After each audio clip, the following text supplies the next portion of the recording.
Hi everyone, this is Rekha and कैसे हैं आप सब। आई होप कि बहुत अच्छे होंगे और मैं भी ठीक हूँ।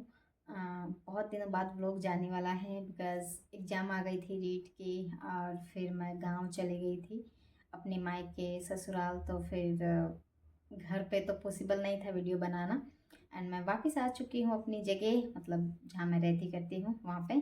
सो बस अब कोशिश करूँगी कि कम से कम 2 दिन में एक व्लॉग डालूँ। हर रोज़ तो पॉसिबल नहीं हो पाएगा। सो देखते हैं कैसे क्या होता है। तो एंड आप लोग बताना कैसा हुआ रीड का पेपर। एंड ठीक ठाक ही हुआ, ज़्यादा बहुत ज़्यादा ख़राब भी नहीं कह सकते हैं और बहुत ही ज़्यादा अच्छा भी नहीं कह सकते हैं। हाँ, ठीक हुआ। और अब कितनी मार्क्स आए ये तो नहीं बता सकते हैं क्योंकि इस बार ना तो पेपर दिया था और ना ही कहीं से कोई आंसर की, तो कैसे पता करें।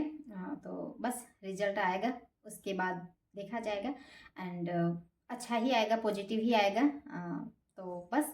और हाँ, अब रिजल्ट का इंतज़ार ना करते हुए हमें थर्ड ग्रेड पर लग जाना चाहिए क्योंकि सिलेबस निकाल दिया है। आप लोगों ने शायद देख ही लिया होगा, नहीं देखा होगा तो मैं एक अलग से सेपरेट वीडियो बना के डाल दूँगी। अभी थोड़ा सा टाइम लगेगा क्योंकि मैं आई ही हूँ तो मुझे थोड़ा सा घर एडजस्ट करने में और ख़ुद को एडजस्ट करने में भी थोड़ा सा टाइम लगेगा। तो बस थर्ड ग्रेड की तैयारी में लग जाना है और मैं भी कोशिश कोशिश क्या, मैं आज आई हूँ तो बस आज ही से मैंने डिसाइड कर लिया है। आज का दिन तो मेरे घर के कामों में चला जाएगा, कल से मैं ज़रूर अपना रूटीन फिर से फॉलो करूँगी। और यही थर्ड ग्रेड के लिए ही मैंने एक छोटा सा टाइम टेबल बनाया है जो कि मैं आपके साथ भी शेयर करूँगी। और हाँ, आप लोग जज मत करना कि कैसे क्या है, बस मैंने अपने हिसाब से। अभी शुरुआती दौर है, ऐसा नहीं है एग्ज़ाम का टाइम आ गया है बहुत नज़दीक। अभी एग्ज़ाम के कम मिनिमम मिनिमम 5-6 मंथ तो शायद मिलेंगे करेंगे। तो अब मैंने थोड़ा थोड़ा धीरे धीरे रूटीन बनाने की कोशिश करूँगी, तो उसके लिए मैंने टाइम टेबल बनाया है। सो मैं आप लोगों के साथ में भी शेयर करना चाहूँगी। सो चलो, तो सबसे पहले तो आप राइटिंग को इग्नोर करिए। टाइम टेबल है स्टडी प्लस हाउस मैनेज, मतलब मैं हाउस वाइफ हूँ तो घर का काम भी सारा मुझे ही देखना पड़ता है एंड साथ साथ में मैं एक माँ भी हूँ। सो उसके हिसाब से ही तो बस मॉर्निंग में मैं 4:45 उठ जाऊंगी और अभी फ़िलहाल उठ भी जाती हूँ। 5 बजे तो उठ ही जाती हूँ, एग्ज़ाम हो या ना हो कुछ भी। तो 15 मिनट मतलब फ्रेश होने में लग जाते कर जाते और 5 से 6 बजे तक मैं पढ़ाई करूँगी। फिर 6 बजे से 9 बजे तक मेरे बेटे के काम, मतलब मेरे बेटे के लंच प्रिपेयर करना, इस बीच में हमारी चाय होती है, फिर उसको नहलाना करना करना उसके बैग रेडी करना और इसी बीच में मेरा भी नहाने करने का काम हो जाता है, झाड़ू पोछा, मतलब एक बार के लिए घर का काम सारा फिनिश। फिर 9 बजे वो स्कूल चला जाता है, देन फिर मैं उसको छोड़ के आती हूँ वैन में बिठा के। फिर 9 से 11 बजे तक मैं फिर से स्टडी करती हूँ। उस टाइम कोई भी नहीं रहता है घर में मुझे डिस्टर्ब करने वाला। मेरे हस्बैंड भी चले जाते हैं 7:30 बजे के समथिंग। सो मैं आराम से एकदम माइंड फ्री होके पढ़ लेती हूँ 2 घंटे। एंड फिर 11 से 1 बजे तक, है ना, 11 से 1 बजे तक फिर मैं हम दोनों के लिए सब्जी तो वैसे मैं सुबह बना देती हूँ, रोटी बनानी होती है और जो भी बना होता है तो लंच प्रिपेयर करती हूँ एंड अदर काम जो भी बर्तन वगैरह होते करते हैं। और कुछ भी छोटे मोटे काम इसी बीच में कॉल वगैरह भी आ जाए घर से तो वो काम हो जाता है मेरा। लंच बनाने में मैं ज़्यादा टाइम नहीं लेती हूँ। एंड फिर 2:15 बजे मेरा बेटा आ जाता है, तो 2:15 से 3:30 बजे तक बेटे के साथ में उससे बेटे को भी वक्त चाहिए होता है यार, छोटा है तो वो भी स्कूल की बातें शेयर करना एंड थोड़ा बहुत वर्क मैं उस टाइम करवा लेती हूँ। वो आता है, उसको कुछ खिला पिला के फ्रेश वगैरह, मतलब चेंज वेंज करा के, तो आधा बहुत उसका वर्क करा लेती हूँ। ऐसे करके ये टाइम चला जाता है। फिर मतलब चाय भी हो जाती है इवनिंग वाली बीच में हमारी। एंड फिर उसके बाद में 4 से 5 बजे तक फिर से मैं स्टडी करती हूँ और वो खेल लेता है थोड़ी देर के लिए, उसको समझा बुझा के या तो बाहर खेलने चला जाता है थोड़ा, और इस बीच में मैं पढ़ाई कर लेती हूँ। एंड बस मैं कंटिन्यू ज़्यादा से ज़्यादा 1-1.5 घंटा ही पढ़ सकती हूँ ऑनेस्टली बताऊँ तो।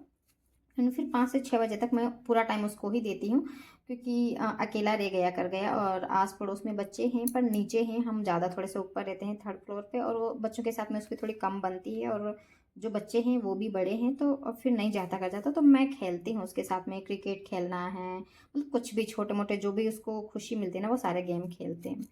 फिर उसके बाद में मैं अपने घर के कामों में लग जाती हूँ। इस चीज़ को इग्नोर करना कि कैमरा बार बार हिल रहा कर रहा था, क्योंकि कैमरा रखने की जगह नहीं है और कोई कैमरा पकड़ने वाला भी नहीं है। मैं खुद पकड़ के फिर बोलना करना, तो कैमरा थोड़ा ऐसा हिल ही जाता है। तो आई होप आप लोग समझेंगे, करेंगे।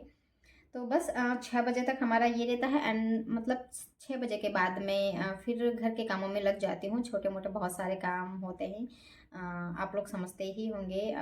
सबके घर में भले ही हम 3 लोग हों, पर काम बहुत सारे हो जाते हैं, तो बस वही। और इसी बीच में डिनर वगैरह, फिर कहीं अगर कॉल आया हुआ हो या फिर मुझे घर पे कॉल करना हो, तो बस कॉल वॉल, एंड बच्चे के साथ साथ में बातें भी हो जाती है, और उसको भी मैं अलग से वर्क डालती हूँ। एक पेज तो लिखना होता है उसे हर रोज़, एक दिन इंग्लिश का, एक दिन हिंदी का, राइटिंग के लिए, एंड कुछ लर्न करने के लिए भी देती हूँ। तो ये सारे काम हमारे 9 बजे तक हो जाते हैं, एंड 9 बजे मेरे हस्बैंड आ जाते हैं, तो खाना खाते खाते 9:30 पौने 10 हो जाते हैं। और फिर बच्चे के साथ में टाइम स्पेंड भी करते हैं, कि फैमिली टाइम भी ज़रूरी होता है। देन फिर मैं पौने 10 से 11 बजे तक, या पौने 11 बजे तक एक आध घंटा फिर कोशिश करती हूँ, कभी 1 घंटा, कभी 1.5 घंटा, फिर कोशिश करती हूँ कि सोने से पहले मैं पढ़ लूँ, ताकि मुझे ऐसा ना लगे कि मेरा दिन ऐसे ही निकल गया कर गया। तो बस ऐसे करके मिनिमम 5 साढ़े 5 घंटे हो जाते हैं मेरे दिन के। और किसी दिन नहीं भी हो पाते हैं, क्योंकि मैं एक मदर हूँ और हाउसवाइफ हूँ, तो कुछ बहुत सारे काम हो जाते हैं, तो मैं जैसे तैसे मतलब आगे पीछे मैनेज करने की कोशिश करती हूँ और करूँगी। तो अभी तो ये मेरा शुरुआती आफ्टर रीड का है, जस्ट रीड ख़त्म हुई है, इसके बाद का है। धीरे धीरे इसमें भी चेंजेस करूँगी मैं। इसे मैं कम से कम 1 मंथ तक फॉलो करने की कोशिश करूँगी कि कितना कुछ कर पाती हूँ। अगर मैं 5 घंटे भी अभी शुरुआती दिनों में पढ़ लूँ ना, तो मुझे लगता है कि इनफ है। अगर मन लगा के पढ़े, तो बाकी टाइम पास करे तो 17 घंटे भी कर सकते हैं, तो कोई मतलब नहीं रह जाता है, ऐसा मुझे लगता है। बाकी आप समझदार हैं। तो बस फिर 1 महीने के बाद फिर से मैं चेंज करने की कोशिश करूँगी, कि टाइम टेबल में थोड़ा-सा पढ़ाई में थोड़ा-सा, अगर मुझे लगता है कि टाइम मुझे मिल रहा है, तो मैं और टाइम और कुछ चीज़ें हैं, या सुबह जल्दी उठने की कोशिश करूँगी, क्योंकि हम सोते ही लेट हैं। हम मतलब 11:30, 11 साढ़े 11, 11 तो बहुत कम, 11:30 बज ही जाते हैं सोते-सोते। तो इस वजह से सुबह मैं जल्दी नहीं उठ पाती हूँ, क्योंकि अगर मैं जल्दी उठ भी जाऊँ, है ना, 4 बजे भी उठ जाऊँ, तो फिर अगर मेरी नींद पूरी नहीं होगी, तो फिर पूरा दिन मेरा खराब चला जाएगा। मुझे दिन में नींद आती नहीं है बिल्कुल भी, भले कितनी ही नींद हो, तो मैं चिड़चिड़ी हो जाती हूँ, चेहरे पे दाने निकल आते हैं, एंड फीवर सा होने लगता है। तो नींद भी प्रॉपर ज़रूरी है, और 11 से 5 इस बीच मेरी नींद पूरी हो जाती है अच्छे से।